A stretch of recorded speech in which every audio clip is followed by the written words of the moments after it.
Abre-se aqui a quarta parte das políticas públicas.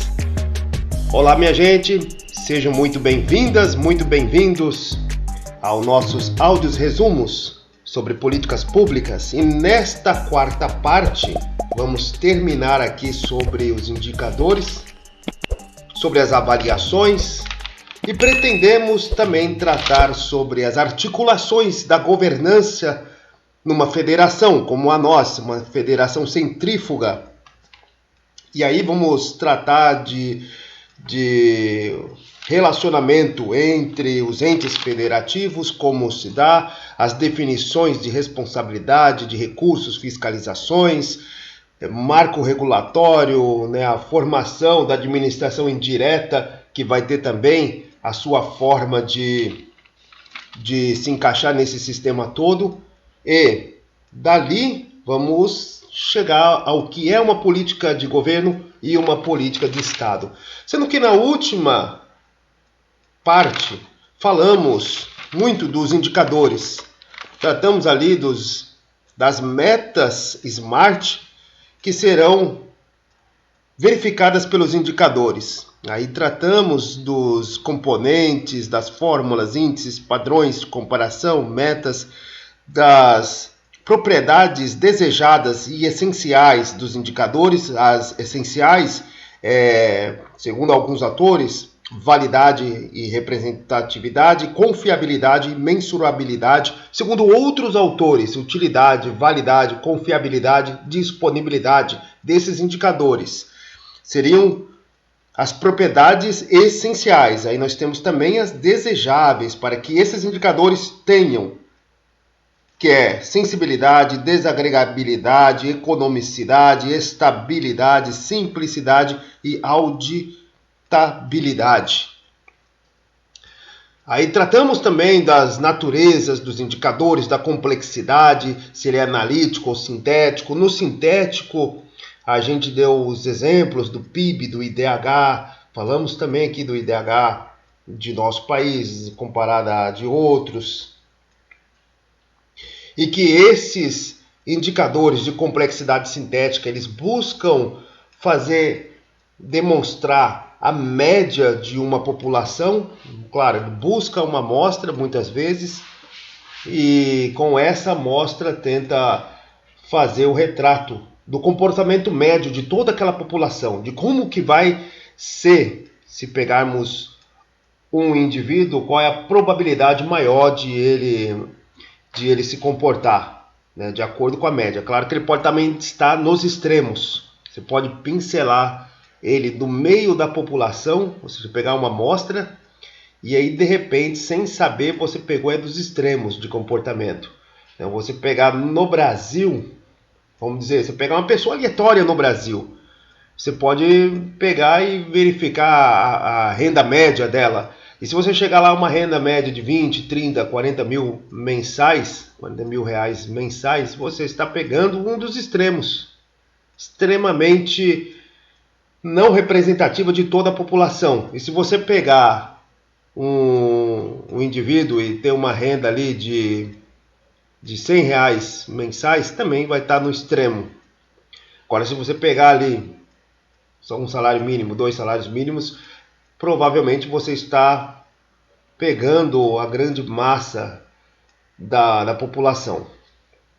E aí tem esse o sentido, dos indicadores de complexidade sintético. E os analíticos, eles buscam sim fazer um retrato de pontos específicos. Aí já está muito mais baseados ali na psicologia, na questão de indivíduos ou de pequenos grupos. Aí também podemos falar da antropologia, que vai dizer de grupos. Antropologia social de grupos representativos da sociedade, que é diferente da antropologia biológica, que aí já trata de outras coisas, mas não é o caso que vem aqui. Tratamos também das dimensões do desempenho, a eficiência, a eficácia, a efetividade. Eficiência tem a ver com processo, eficácia com a entrega do produto e efetividade se realmente mudou a vida das pessoas. Como falamos, pode-se ter efetividade sem ter eficiência e eficácia. no exemplo que damos sobre uma urbanização de uma comunidade que estava classificada na sua marginalidade como favela, e ali de repente chega o poder público associado a vários outros recursos e faz uma transformação daquela parte da sociedade. Coloca a rede de água e esgoto, energia, segurança, bota uma UPA no meio dessa comunidade e de repente todo mundo tem a sua vida transformada, mas o processo foi muito mais caro do que poderia ser, né? Em vez de gastar, sei lá, 500 mil para implementar uma UPA no meio da comunidade, gastou-se muito, o processo foi lento, houve diversos erros no projeto, o material utilizado não foi de boa qualidade, tudo isso, e acabou que no final demorou mais do que o esperado, mais do que o projetado, e aí chegou-se a um preço de 3 ou 4 vezes acima do que foi estipulado no início. Não foi eficiente e não foi eficaz, porém teve efetividade, pois mesmo assim mudou a vida das pessoas ali naquela comunidade. As pessoas anteriormente não tinham acesso à saúde, não tinham acesso à educação, não tinham acesso a água e esgoto, estavam à mercê da contaminação de doenças graves e que são simples de serem evitadas, mas mesmo ali aquele serviço fez uma mudança. Então, mesmo que não tenha eficiência e não tenha eficácia, pode ter efetividade. Então, nós chegamos aqui estamos na parte das avaliações, e já no ciclo da política pública já falamos dos problemas, das definições deles, né, que são as demandas sociais, podem ser novas, recorrentes, reprimidas, e algumas, as novas recorrentes, vão entrar na agenda do pensamento. Na agenda ela vai ser avaliada a demanda social, a sua possível solução, sua viabilidade técnica e se existe um interesse político. Aí, se cumprir esses três filtros, vai haver a formulação e a implementação. Da implementação vamos chegar às decisões na implementação e a avaliação que tratamos aqui. Agora, continuamos na avaliação, que vai dizer tanto das questões dos indicadores e agora dos tipos de avaliações que se tem colocado para sabermos se a política pública teve sucesso ou não. E essas avaliações, que é diferente do monitoramento, o monitoramento ele não é uma avaliação. O monitoramento ele vai acontecer durante todo o processo da política pública. E ele vai apenas ter a sua função de corrigir desvios do que foi planejado ou sincronizar qualquer tipo de variável que sai do planejado. Existe o planejamento, mas algumas variáveis que não são controladas no mundo acontecem de forma inesperada e exige uma pequena mudança no planejamento. Então, para isso existe um monitoramento, que é diferente da avaliação. Agora a avaliação o ciclo aconteceu já de forma completa, ele pode se retroalimentar, mas já aconteceu pelo menos uma única vez ali de forma completa. Passou pelo problema, agenda, formulação, implementação, acompanhamento, que é o monitoramento, e agora estamos na avaliação.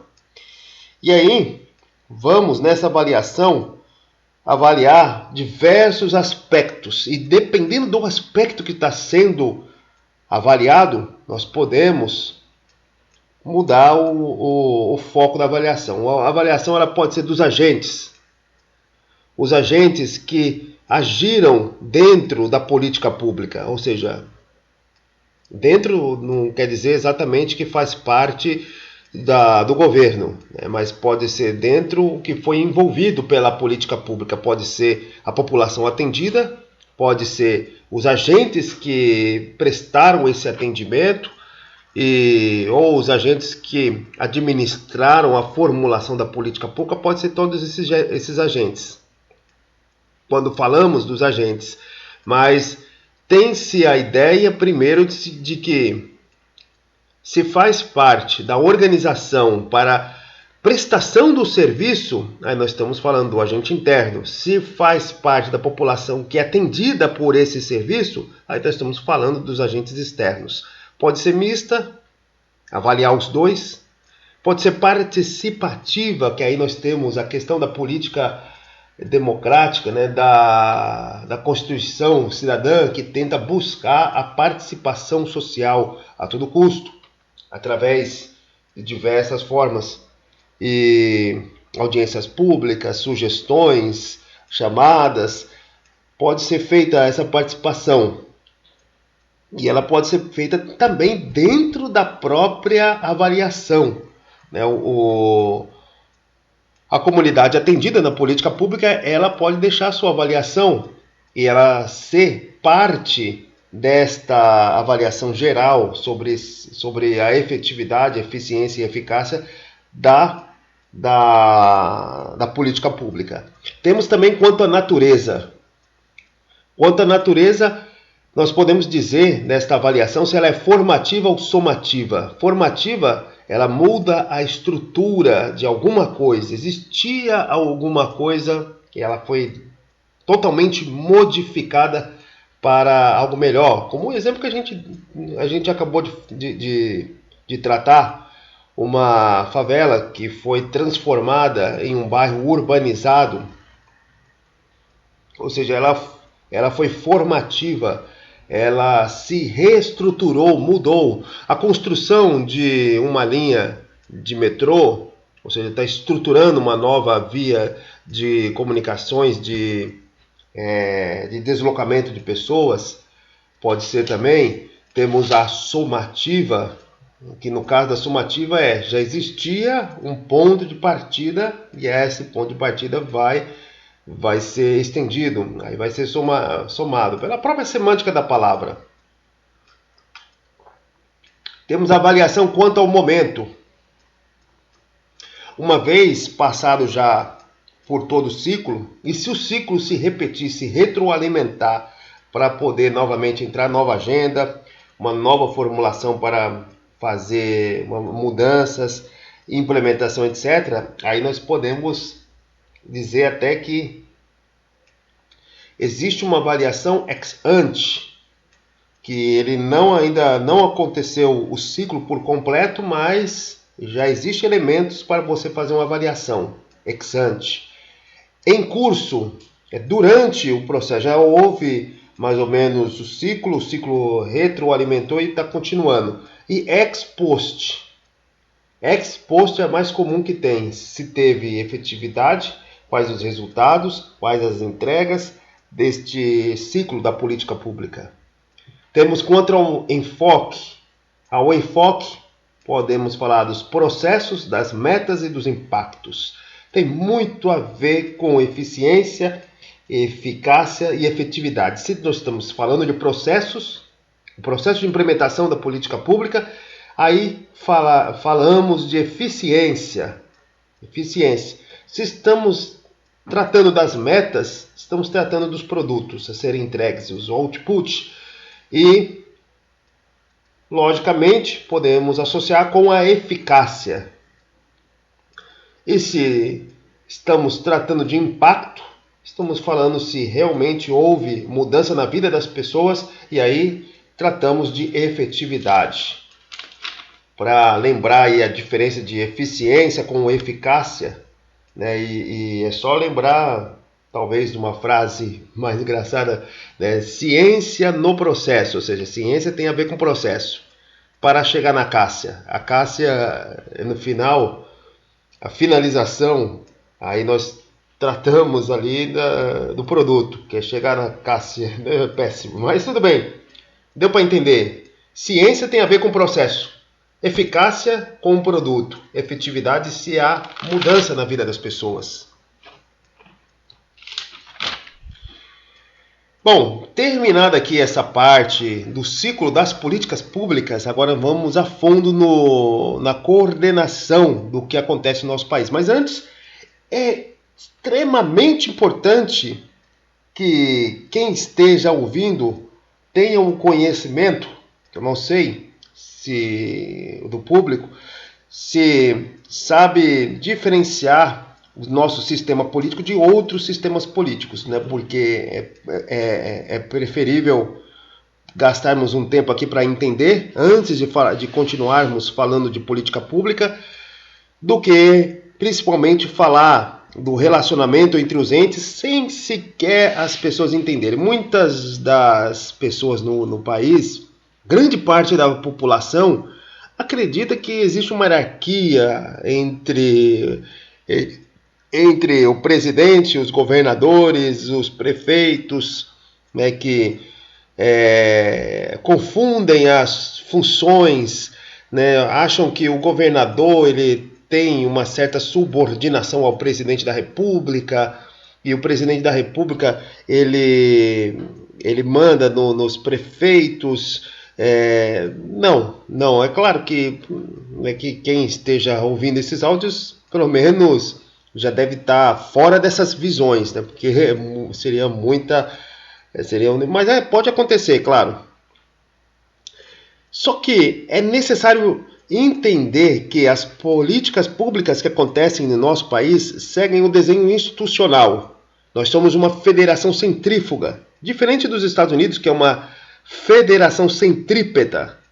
Centrípeta, né, porque lá nos Estados Unidos as partes formaram o centro, né? Lá no ano de 1774, quando as 13 colônias estavam ali independentes umas das outras também, eram países, cada um era um país que estavam lutando pela independência contra a coroa britânica, contra os britões que controlavam a ilha da Bretanha, que tem as 4 nações: Inglaterra, País de Gales, Escócia e Irlanda do Norte, né? E a coroa predominante é a inglesa, e dominava ali toda aquela parte da América do Norte, dos Estados Unidos.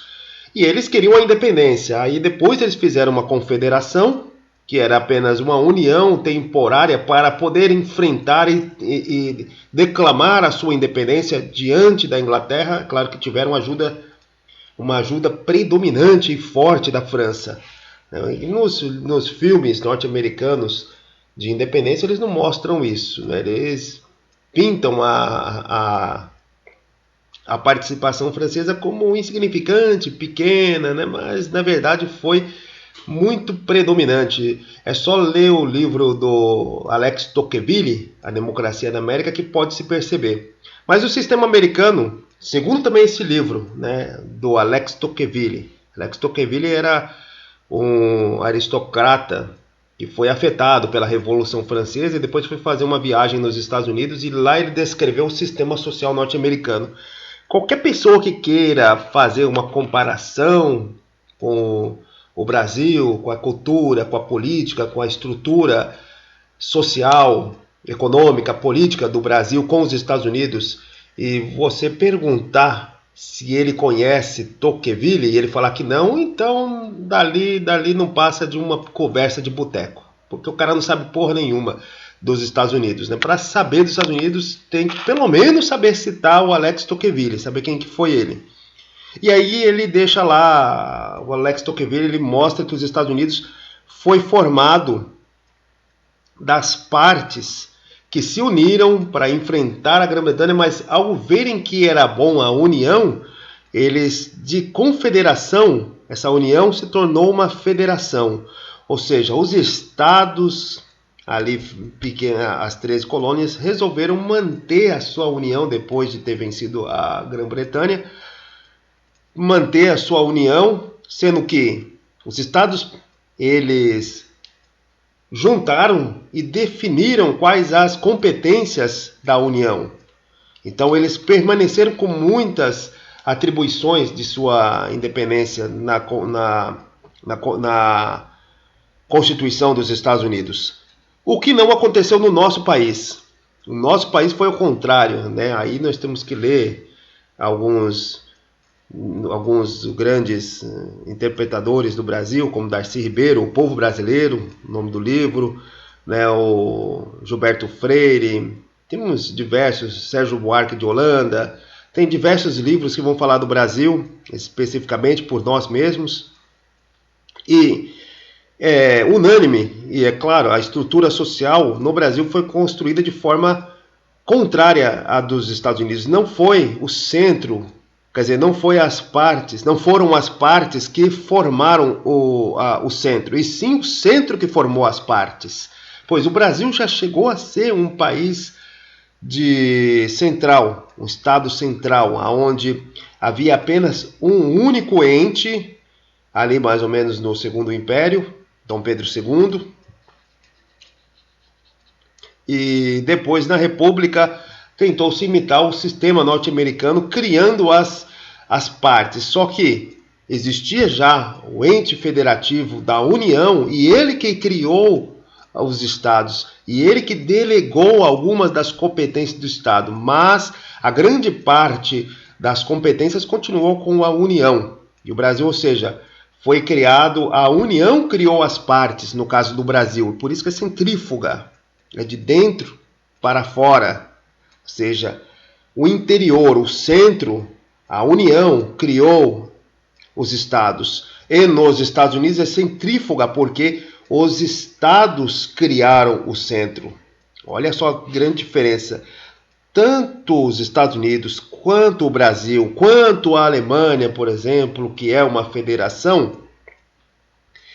eles são diferentes dos estados centrais, que são a França, o Japão e a China são estados centrais. Eles têm apenas um único ente com poder e independência financeira e organizacional. Às vezes pode ter um outro ente com independência administrativa, mas não tem independência financeira. Se não tem independência financeira, contábil e administrativa, ou tem apenas uma, mas não tem todas as outras três, então não é um ente. E lá na França,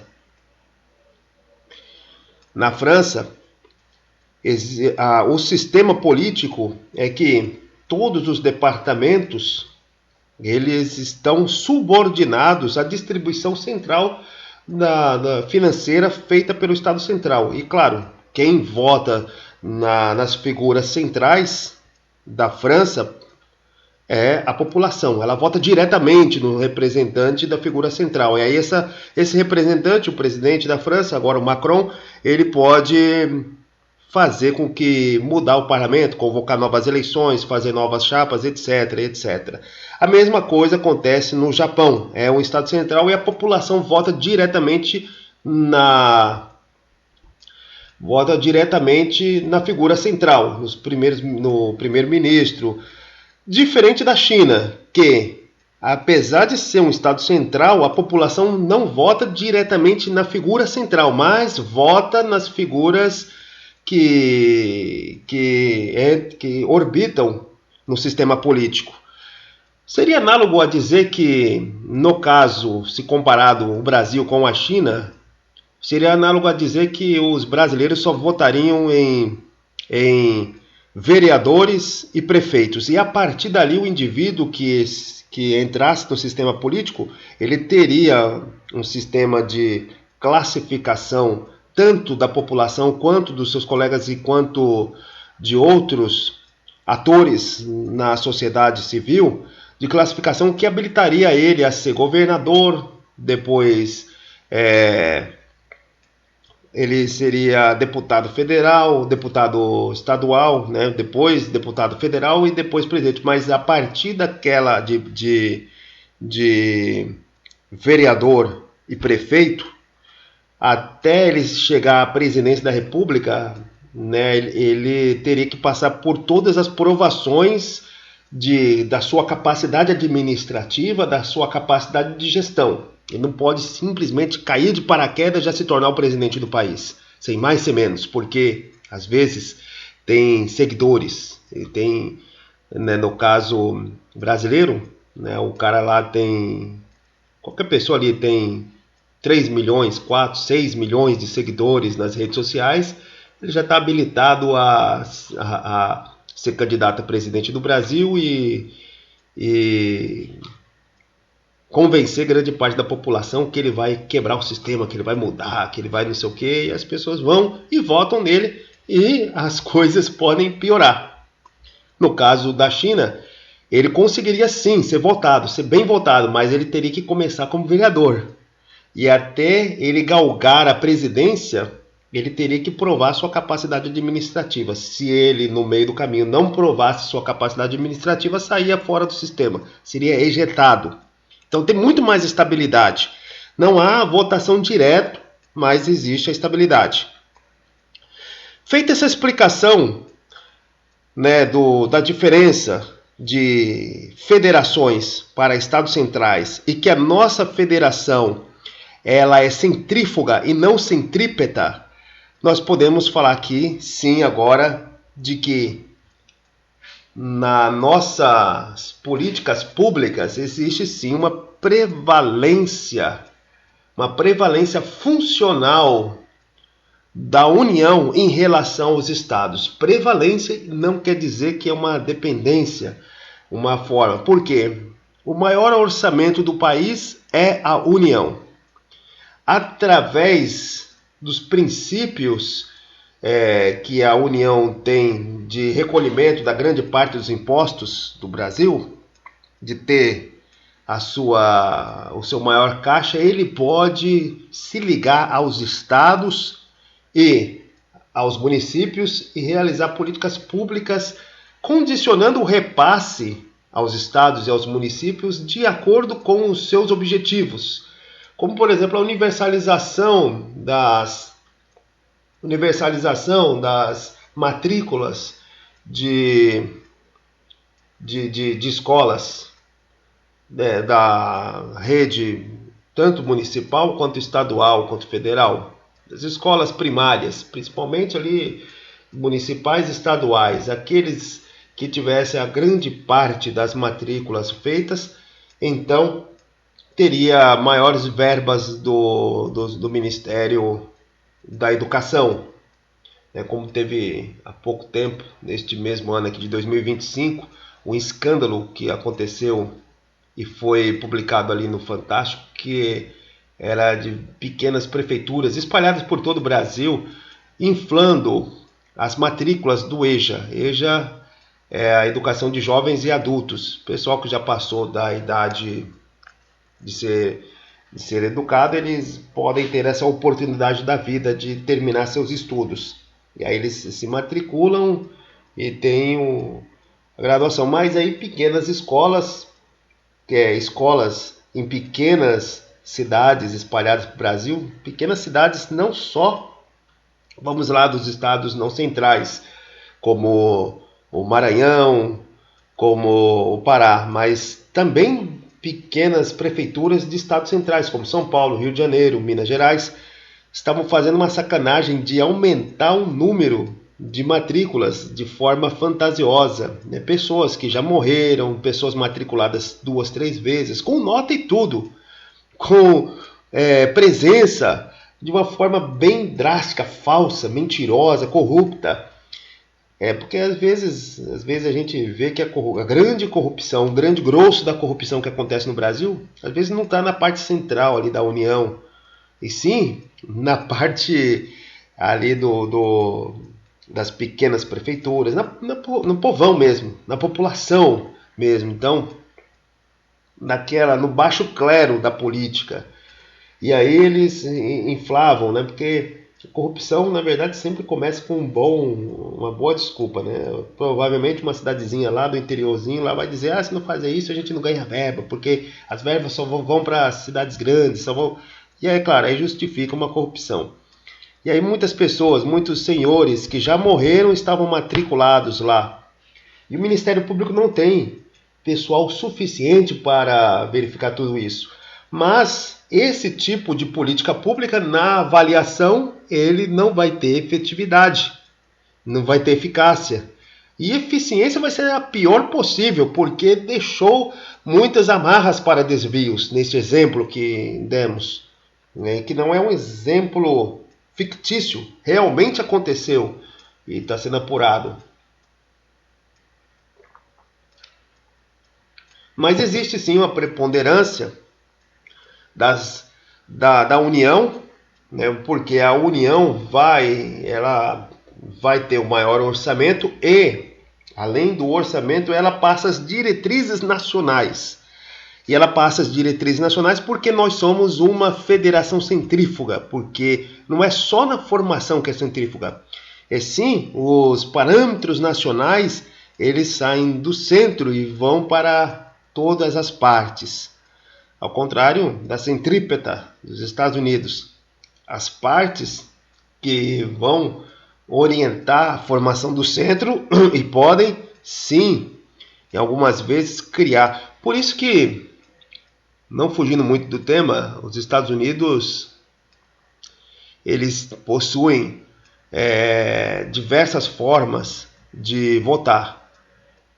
Cada estado tem total liberdade, está um dos preceitos dos Estados Unidos, de definir como que ele vai entregar seu voto à União. Se as pessoas daquele estado irão votar pelo correio, se irão votar durante uma semana, se irão votar por urna eletrônica, se vão apenas declamar o seu grito ali pelo candidato que eles querem, né? Então, o voto cada estado vai decidir.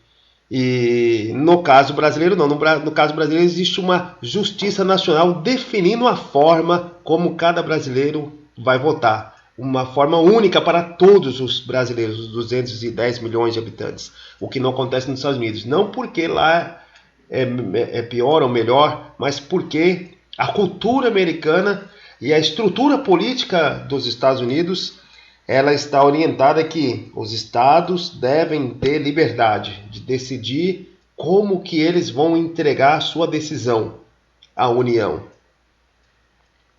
Que no caso do Brasil não. No caso do Brasil, os estados devem seguir os parâmetros nacionais estabelecidos por uma justiça eleitoral única. Voltando aqui à questão